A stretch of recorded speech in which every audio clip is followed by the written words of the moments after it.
So, this is Faction Wars. It is a faction-based drafting card game where you draft a deck and you build an army of units from the three set factions to claim territories and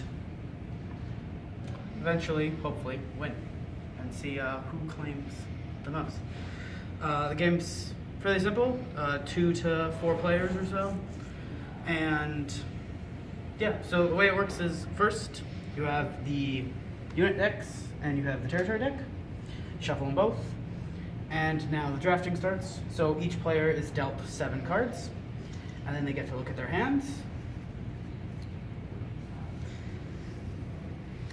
They pick 1 card, they add it to what is going to be their deck, and they pass the pile to the left,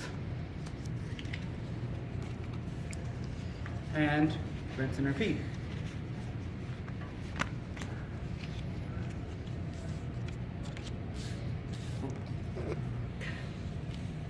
Sorry, it's hard with one hand. That's okay. And it keeps going like that until the deck is complete. And then, based on how many players you're playing with, so if you're playing with 2 players, both of your decks are going to have 30 cards. If you're playing with 3 players, all 3 of your decks are going to have 30 cards. And if you're playing with 4 players, your deck's going to have 50 cards. So, we'll get back to you when we're done drafting.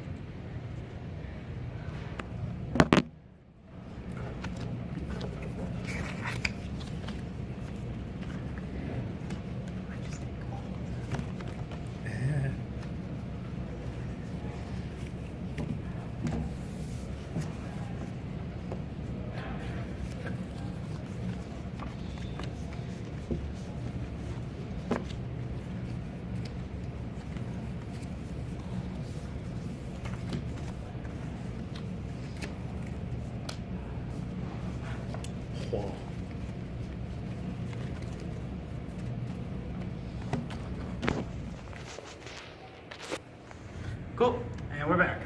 Pretty simple. So now we take the player decks, we shuffle them up, and every player starts with 5 cards in their hand. So after every player has 5 cards in their hands, they can look at their hand. They see what they have, and they can choose up to 2 cards and shuffle them back in.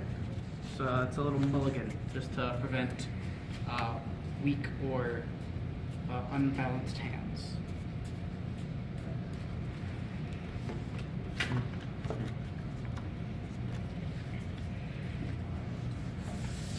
That was not even better. Okay, so after everyone has their hands, you reveal the first 5 territories. So we revealed 5 cards from the top.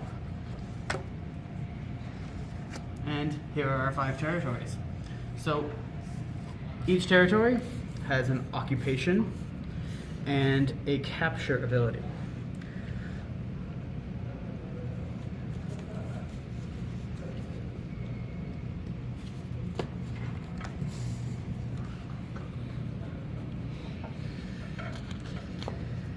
In the top corner of the top corner is how many turns you have to hold it to occupy it. So most places take 2, and the more advanced, better locations take 3. And the way you hold the location is by ending your turn with a unit there. So now we will start the first round of the game. I shall go first. At the beginning of the game, you draw to 5, and you are given 5 influence.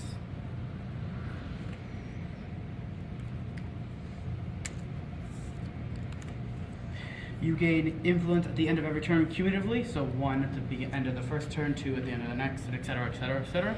The max influence that you can ever hold is 10, and each of the faction resources can hold the maximum as 10.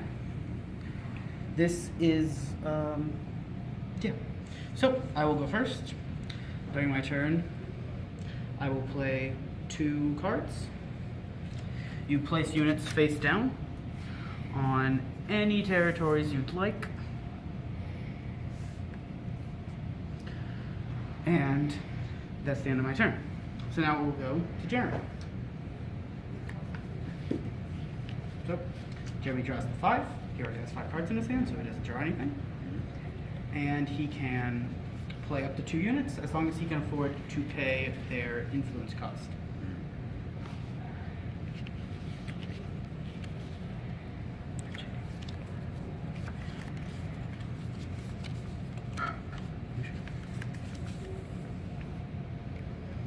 Okay, that's the end of Jeremy's turn. Now it goes to Anderson. Anderson's going to play a card that he is showing you guys, and not any of us.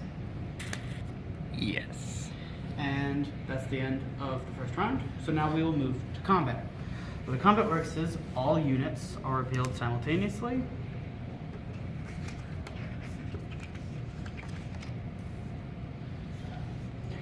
And so, oh, I see why you did that. So Yeah. you gotta pay then you pay their upkeep or their influence cost. So I have played a 1 influence and a 2 influence, so I have to pay 3 influence. Jeremy has to pay 2 influence, and Anderson has to pay 5 of his influence. So now we move to combat. Since there is no opposition on anything, everyone gets 1 point towards their desired location. So I have 1 here, Jeremy has 1 here, Anderson has 1 there, and I have 1 down there as well. So now it ends. Now we all gain our influence. So since I am occupying 2 places, I get 2 influence, and because it is the end of the first turn, I will gain another influence, so I will gain 3 influence. Jeremy will gain 2 influence, and Anderson will gain 2 influence. And now it will be the beginning of my turn. At the beginning of my turn, I have to pay the upkeep costs for my units. So my Dwarf Barricade costs 2, and my Merfolk Emissary costs 1. So that's 3. And now I can start my turn. Now, before I draw, I can discard up to 2 cards and draw from there to help cycle out some of the bad cards in my hand, but I'm not going to do that. I'm just going to draw more garbage. So, I'm going to play a unit here, and a unit here, and I'll pass to Jeremy. Right.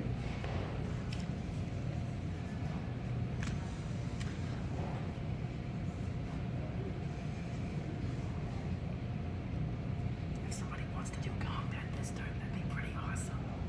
Got you.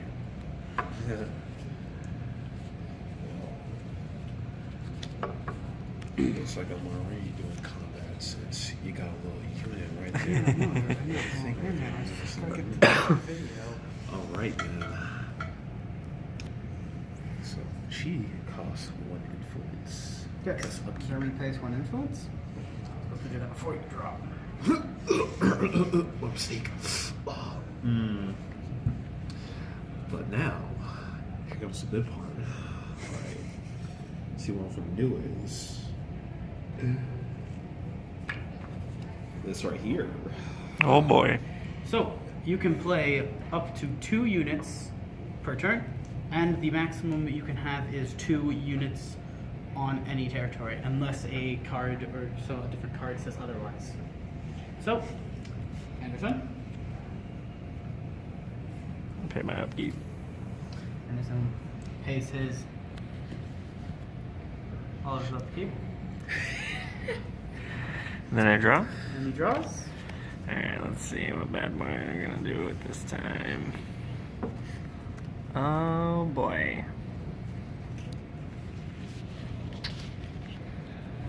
Anderson's going to play This guy right right here. right there. Okay, cool. So, and we'll move to combat.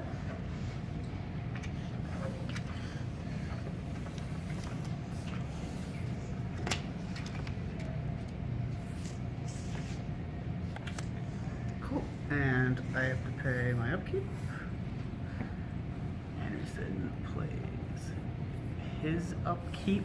I also lose all my influence because of that one card that I played. Yep. And Anderson loses all of his money because of that one card he played. Cool. So combat happens down the line towards the deck, and the way it works is during combat, each player assigns where they will do their damage. So on the laboratory, we have the dragon and my Merfolk Emissary. So I will do 1 damage to your dragon, and Anderson will do 3 damage, killing my Merfolk. But he's not dead yet. He is dead now, though. Here, Anderson moves to 2, and he claims this. Because he's claimed the territory, the card that he claims it with gets shuffled back into the deck. And now we'll move here. I'm going to do 1 damage to this Kunoichi. And Jeremy, how are you going to do your damage? It doesn't really matter, but you should assign it. I mean, actually, no, it does matter, so you should assign your damage. Yas, baby. I shall dogpile both my ninjas on this Merfolk Emissary. Well, yeah, so my Merfolk Emissary dies. And this moves to 2. Jeremy claims that. Yas, baby. These units get shuffled back into the deck. Yas, baby. I move to 2 here. I claim this. And I move to 1 on there.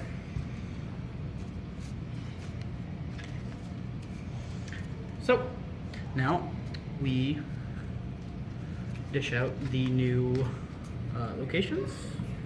We have the city, the inn, and another shrine. Another forgotten temple.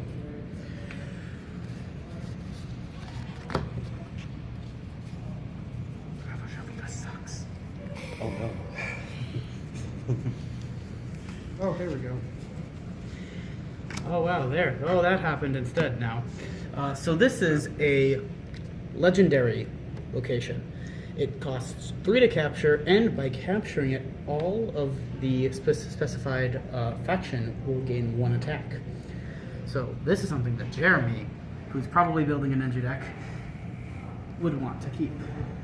So he'll probably put a lot of priority on claiming that. But that is how the game works in Essential. It keeps going like this, around and around and around, until either A, the deck runs out, or B, somebody could also deck out.